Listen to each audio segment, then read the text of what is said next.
The campaign right here in Roseville, California, Placer County, and beyond, that was the majority maker in the House of Representatives that fired Nancy Pelosi as Speaker of the House.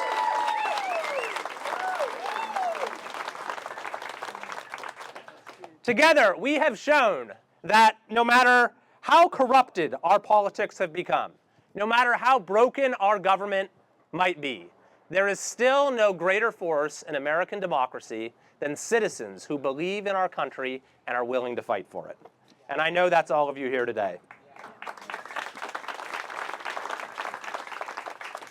We need to fight right now like never before. There is no denying that our state and country are in big trouble. What do you think? Yes. Inflation has increased the cost of living and decreased the quality of life for tens of millions. Our border has never been less secure. Conditions of disorder abound, and fear of violent crime has become a fact of life for far too many. Let's face it, the combination of Biden's America and Newsom's California is a disaster wrapped in a catastrophe. The radical, failed policies of Newsom and the supermajority are ruining the greatest state in the country, and now the Biden-Kamala administration is doing the exact same thing to the greatest country in the world. But think about this. Think about how much worse things would be if Nancy Pelosi were still Speaker and her appointed candidate had won our district. Or think about this. How much worse will they get if Gavin Newsom's hand-picked candidate, who spent, there we go, thank you.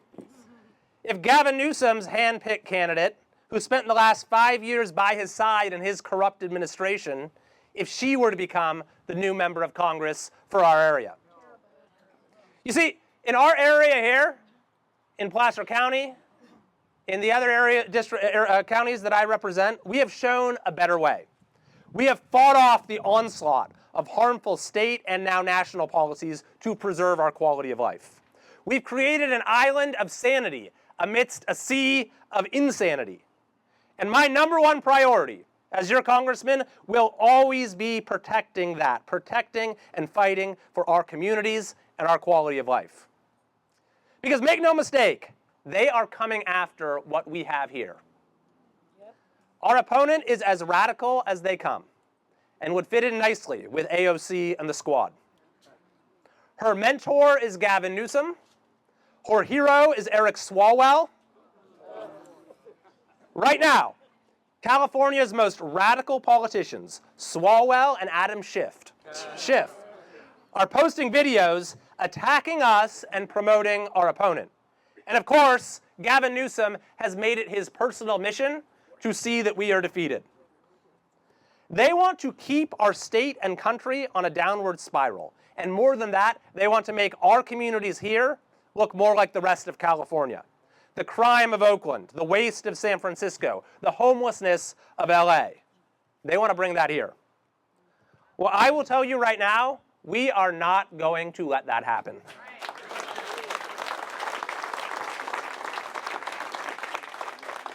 Whatever they throw at us in the way of lies and propaganda, we will fight back twice as hard with truth and patriotism.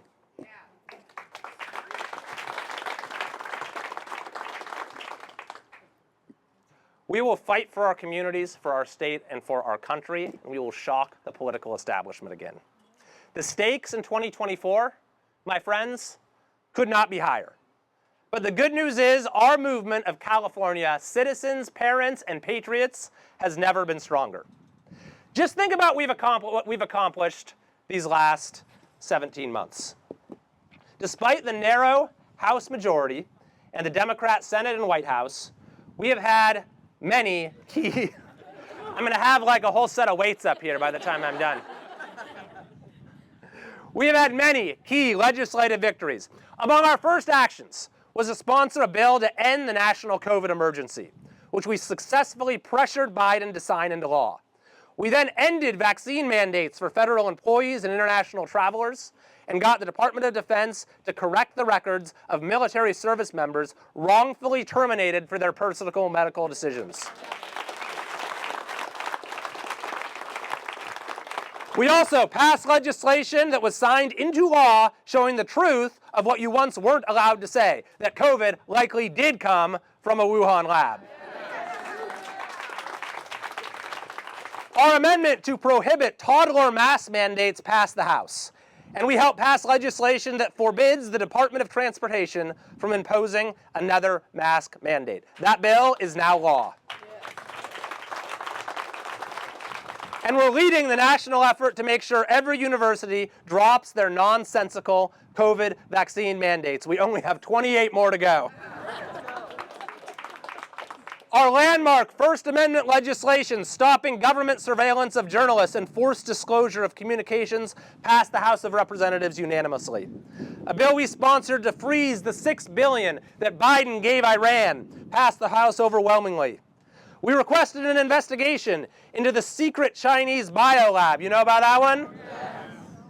That exposed the CCP, Chinese Communist Party linked fugitive behind the lab, who has now been arrested and charged in federal court.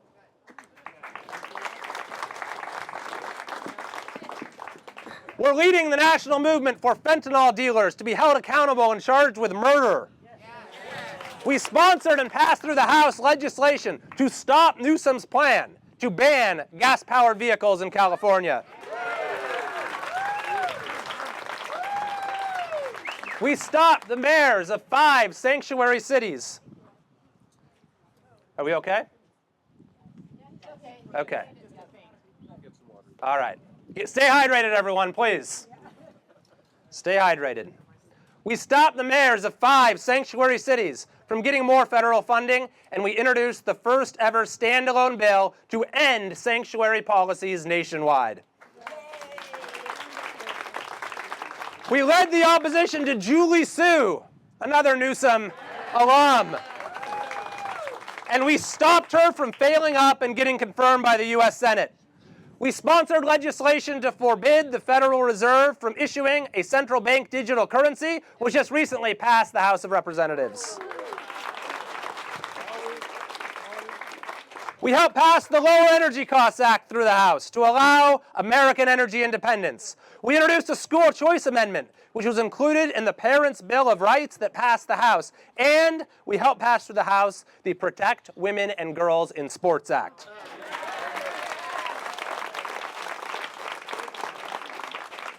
And by the way, on day one, we reopened the U.S. Capitol to the American people and ended proxy voting. No more voting from the beach or the golf course.